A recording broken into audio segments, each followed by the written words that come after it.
الله معكم أحبائي. آخر تطورات الحرب بين روسيا وأوكرانيا، هناك تحول مهم يجري في الدعم العسكري لأوكرانيا، لكن لفهمه بدقة يجب التفريق بين ثلاثة أشياء: ما تم الاتفاق عليه رسميا، ما زال في مرحلة التنفيذ، وما هو مجرد تقارير.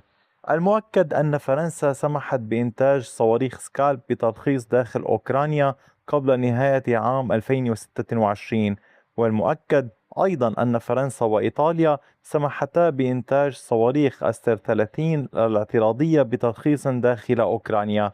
ثم جاءت بريطانيا في هذا الشهر بخطوة إضافية عندما وافقت على مشاركة معلومات تقنية تتعلق بالمكونات البريطانية في صاروخ ستورم شادو أو سكات نفسه الفرنسي، مما يسمح بدفع مشروع الإنتاج المحلي إلى الأمام.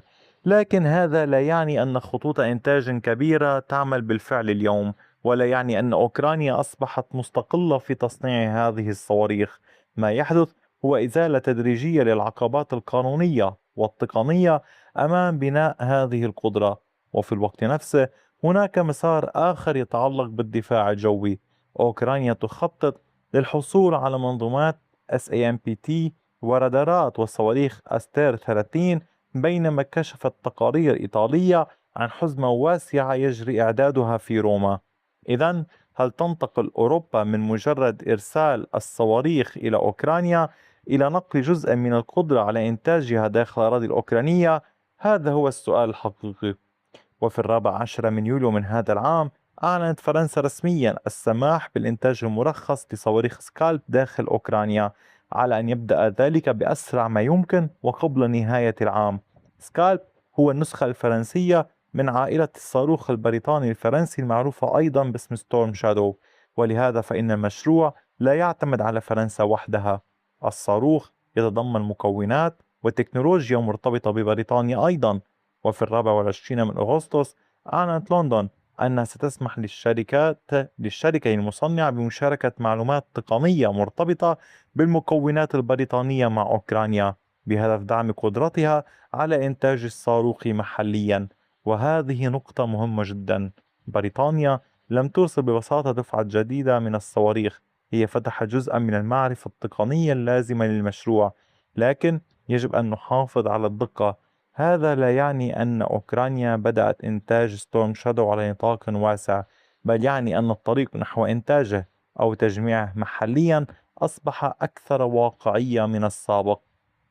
كما يمكن قول أن بعض الخبراء قد حذروا من أن الوصول لقدرة تشغيلية فعلية سيحتاج وقتا، وقد لا تظهر نتائج كبيرة قبل العام القادم. لكن لماذا هذا التحول مهم؟ خلال السنوات الماضية اعتمدت أوكرانيا بدرجة كبيرة على الصواريخ التي تأتي من المخزونات الأوروبية، لكن كل عملية تسليم تقلل المخزون المتاح لدى الدول المانحة. ولهذا ظهرت مشكلة واضحة: حتى لو وجد القرار السياسي لإرسال المزيد، فإن الكميات المنتجة ليست بلا حدود.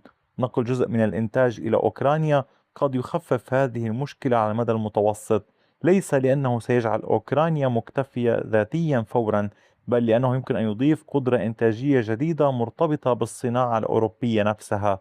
وهنا يجب أيضا الانتباه إلى أن الإنتاج المرخص لا يعني بالضرورة تصنيع كل مكون داخل أوكرانيا. قد تبدأ العملية بالتجميع أو بإنتاج بعض الأجزاء أو بدمج مكونات تأتي من أوروبا، والتفاصيل الصناعية لم تعلن بعد. وفيما يتعلق بأستار 30، فالقصة لم تتوقف عند الصواريخ الهجومية.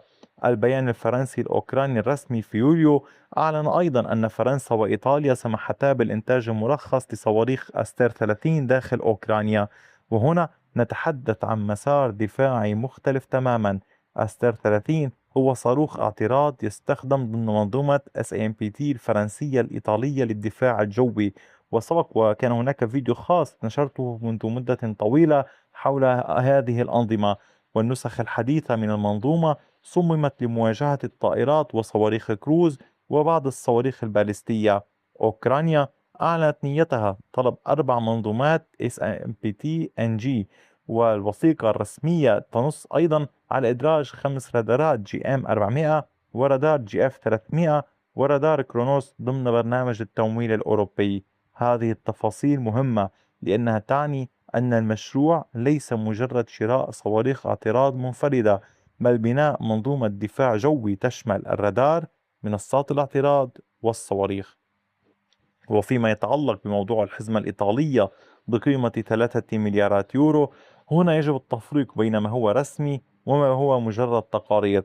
بعض التقارير قالت في الأيام الأخيرة إن الحكومة الإيطالية تعد حزمة دعم عسكري جديدة لأوكرانيا قد تصل قيمتها الإجمالية نحو 3 مليارات يورو، وتشمل 4 بطاريات SAMPT-NG وصواريخ أستر 30 وسبع رادارات بعيدة المدى، 6 منها من ثالث الفرنسية و1 من ليوناردو الإيطالية.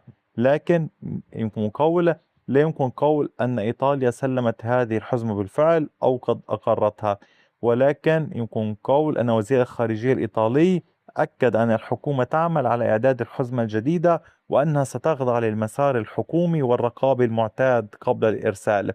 وفيما يتعلق بموضوع البطاريات، هل 4 بطاريات هي جزء من الاتفاق الأوسع أصلا؟ نعم، وهذه نقطة مهمة جدا. يعني في حال سألتم هذا السؤال، الوثيقة الفرنسية الصادرة في يوليو، الفرنسية الأوكرانية الرسمية، يعني تقول أن أوكرانيا تنوي طلب 4 منظومات.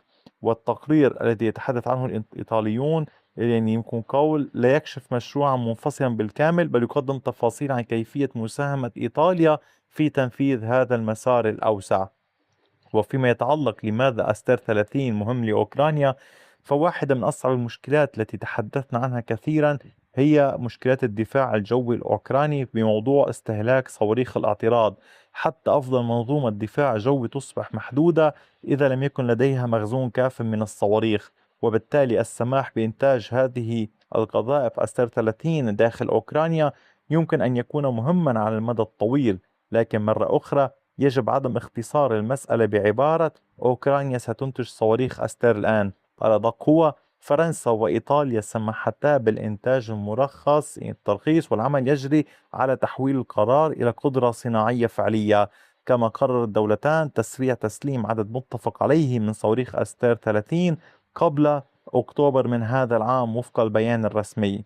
وفيما يتعلق بالحديث عن انخفاض المخزونات الأوروبية، أحبائي، التقارير مستمرة، كل يتحدث برقم، وبالتالي يمكن الحديث عن أرقام مثبتة. لذلك سأتجنب الحديث عن هذه النقطة، ولكن يجب توضيحها أنه ليس هناك دوما يمكن قول أرقام دقيقة في هذا الشأن. وفيما يتعلق بهذا كله أحبائي، ما نراه ليس انتقالا كاملا للصناعة العسكرية الأوروبية إلى أوكرانيا، لكن هناك تغير حقيقي. فرنسا سمحت بإنتاج سكالب بترخيص، بريطانيا يعني فتحت هذا الطريق لمشاركة المعلومات المرتبطة بالمكونات البريطانية، وفرنسا وإيطاليا سمحتا بإنتاج أستر 30 داخل أوكرانيا. وفي الوقت نفسه يجري العمل على إدخال منظومات ورادارات وصواريخ اعتراض جديدة إلى الدفاع الجوي الأوكراني. لذلك فإن التحول الأهم ليس أن أوكرانيا تصنع الصواريخ الأوروبية بالفعل، بل أن بعض الدول الأوروبية بدأت تنقل إلى أوكرانيا جزءا من القدرة والمعرفة والترخيص اللازم لبناء هذه الصواريخ مستقبلا. وهذا فارق مهم جدا، لأن الحرب الطويلة لا تعتمد فقط على ما يوجد في المخازن اليوم، بل على من يستطيع أن ينتج غدا. فما رأيكم أنتم أحبائي؟ أتمنى إبداء رأيكم، ولا تنسوا مشاركة الفيديو ليستفيد الأصدقاء، دعم القناة عبر الانضمام إلى مجموعة القناة على اليوتيوب أسفل الفيديو للدعم المادي، وأيضا يوجد سوبر ثانكس لدعم القناة ماديا أيضا موجودة أسفل الفيديو. شكرا على وقتكم الثمين، وإلى اللقاء بفيديو آخر.